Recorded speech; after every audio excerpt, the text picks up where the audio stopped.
je précise que les propos que je vais tenir ici, là, n'engagent que moi. Et que ces propos-là ne sont fondés qu'uniquement que sur les dires du révérend Wilfrid Zawi. Je ne vais pas aller fouiller dans sa vie, inventer des choses. Non, pas du tout. Je vais énumérer, on va dire, 3 ou 4 points à peu près qui ont vraiment attiré mon attention. Voilà. Et j'espère que de par cette vidéo, je ne vais pas du tout le heurter. Ni lui, sa famille, son épouse, enfin, je sais pas combien de personnes est-ce que ça engage. Et d'ailleurs, même, je me suis même permise de le taguer.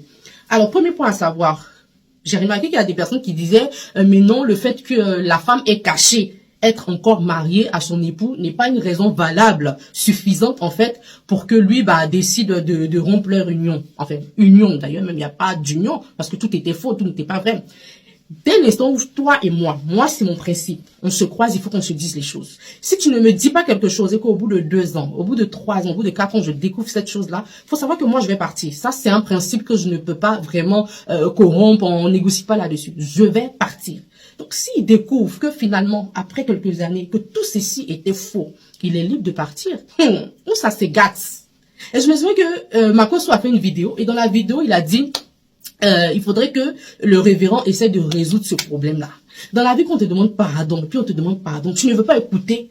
Quand tu sors là, c'est pour venir gâter. Donc là, c'est gâter qui a été fait au fait. C'est gâter, c'est tout. C'est gâter. Parce que finalement, vous dites dans votre vidéo que vous avez demandé à la dame de rentrer en famille. Voilà. Et qu'elle est partie. Quand elle est partie, vous n'avez pas eu d'appel, rien du tout de la famille. Mais attendez. Attendez. Moi, ma mère, elle entend ça, elle va être choquée. Mon père, s'il était en vie, c'est quelque chose qui ne se passe pas devant lui. C'est impossible. Quelle famille va accepter ça? Je dis bien que je me base sur vos dires. Parce qu'à aucun moment, vous ne dites que je l'ai ramené en famille. Ce n'est pas la famille de vous appeler pour dire, mais notre beau-fils. Parce que devant eux, vous êtes que le beau-fils.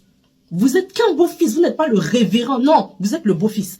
À quel moment vous ramenez une femme avec qui vous avez eu des enfants, que vous avez épousé, finalement, mariage caduc, d'accord. À quel moment elle rentre en famille et c'est à la belle famille de vous appeler? C'est pas possible. C'est à vous de vous présenter chez la belle famille et d'exposer les faits, de dire pourquoi je vous ramène votre fille. Et ça, c'est quelque chose ça m'a énormément choqué. Voilà. Vous avez dit aussi dans votre vidéo que votre femme parlait avec beaucoup de haine. C'est vrai, vous parlez pas avec de la haine, vous êtes vraiment posé parce que vous, à côté, vous avez eu le temps, voilà, de gérer vos émotions et tout. Mais quand on lit un peu entre les lignes, c'est un peu prétentieux, on va dire ça comme ça. Ensuite, le deuxième point. Vous dites que elle était enceinte. En fait, au mois de mai, quand elle partait chez ses parents, donc, elle était enceinte. Et elle a accouché, je crois, au mois de janvier. Mais entre mai et janvier, parce que vous dites que là, par contre, vous précisez que votre maman est partie, votre mère est partie voir donc sa petite fille qui venait de naître et qu'on ne lui a pas laissé accès à sa petite fille. Mais sauf qu'à aucun moment, vous ne mentionnez que vous-même, entre mai et janvier, que vous avez visité votre femme. Pour moi, c'est grave. Vous ne mentionnez pas ça. Peut-être que vous n'y allez pas parce que pour vous, l'enfant n'est pas de vous. Mais écoutez, légalement parlant, enfin, non, disons même pas légalement parlant parce que finalement le mariage était caduc. Mais moralement parlant, vis-à-vis de la famille, vous êtes allé chercher cette femme-là, quand elle a eu 5 enfants, 10 enfants, mais vous connaissez cet état-là. Donc ça, on va pas revenir là-dessus. Vous êtes allé prendre cette femme-là dans une famille quand même. Donc, peu importe, dès l'instant elle quitte chez vous, elle est quittée au mois de mai, elle est enceinte, l'enfant vous appartient. C'est pas discutable. Et je pense que vous avez quand même les moyens nécessaires. C'est-à-dire que de quand même apporter soutien à cette femme-là et d'attendre qu'elle finisse d'accoucher.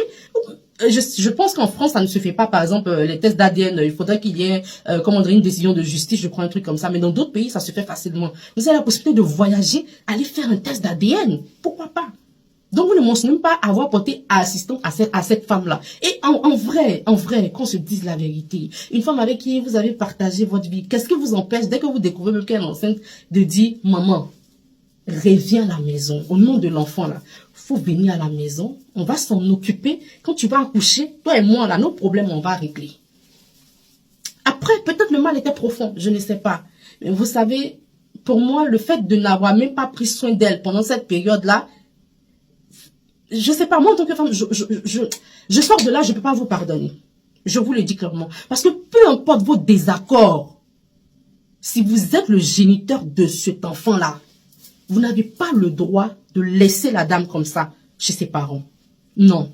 Après, peut-être que vous l'avez visité. Encore une fois, je dis que je me base uniquement que sur vos propos. C'est seulement que vous l'avez visité. Bref, à côté de ça, vous lui dites, une femme qui est enceinte, que si l'enfant est de moi, en gros, tu vas t'en sortir. Mais si l'enfant n'est pas de moi, il faut que tu confesses et tout. Sinon, sur le lit là-bas où tu es là, tu vas rester. Aïe.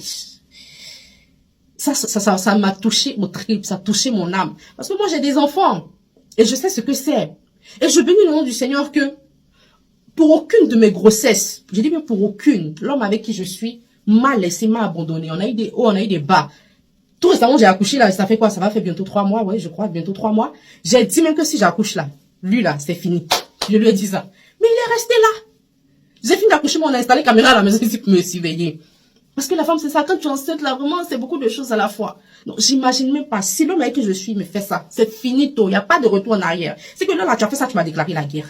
Parce que vous ne comprenez pas. Quand vous exprimez, vous dites, elle est frustrée et tout, mon cher, elle est frustrée. Elle est frustrée, oui. Parce que vous avez, enfin, construit ensemble. Vous avez sémé ensemble. L'heure de la récolte, elle est là. Elle n'arrive pas à récolter. Mais au-delà de ça, vous avez sémé en elle aussi, quelque part, peut-être les graines ou une graine de haine à travers ce acte-là. Peut-être vous ne vous en rendez pas compte. Parce que, à ce que je sache, il n'y avait pas une campagne de dénigrement qui était établie contre vous, en fait, durant cette période là où elle était enceinte et tout. Si je comprends bien, c'est après l'accouchement, parce que vous dites c'est courant 2023. Donc, elle a accouché janvier 2023, donc c'est courant 2023 que ça arrivé. Donc, elle avait ce truc-là aussi en elle. Mais si tu me souhaites, chérie Coco, que moi je reste sur le lit de l'hôpital, déjà, mais le fait de douter de la paternité,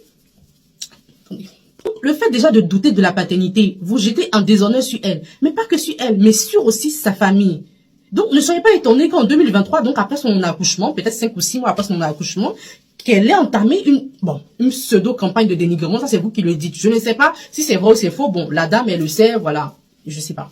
Donc, qu'elle a engagé une campagne de dénigrement contre vous. D'autant plus que vous avez souhaité qu'elle jatte sur le lit de l'hôpital.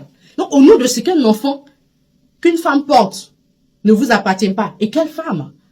Celle qui a partagé votre intimité, qui vous connaît profondément plus que votre mère. Moi, je le dis toujours, parce que maman, là, elle nous lave jusqu'à un certain moment. Maman même sait même pas comment nous sommes physiquement, alors que ta femme, elle sait. Elle vous connaît profondément.